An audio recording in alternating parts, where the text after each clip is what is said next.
তোমরা ভাবছো কী খেয়ে ওয়েট লস করবো, আসলে তো তোমরা আমার এই রেসিপিটা ট্রাই করোনি। আমার 87 কেজি থেকে 49 কেজি আসতে সব থেকে কমফোর্টেবল ফুড ছিল এটা।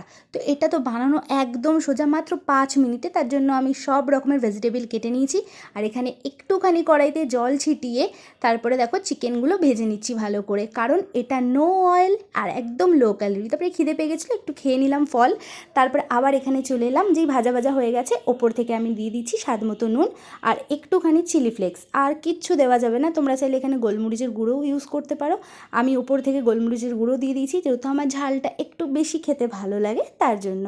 তারপরে এটা ভালো করে সটে করে নিতে হবে, আর এটাই কিন্তু তেল দেওয়া যাবে না। আর এই খাবারটা কিন্তু পুরোটাই হাই প্রোটিন আর ডায়েট ফ্রেন্ডলি, তোমরা চোখ বন্ধ করে নিয়ে নিতে পারো। আর এখানে আমি একটুখানি চিংড়ি মাছ দিয়েছিলাম, তোমরা চাইলে দিতে পারো, না চাইলে না দিতে পারো। আর ওয়েট লস করতে গেলে কিন্তু প্রোটিনটা আমাদেরকে নিতে হবে বেশি করে।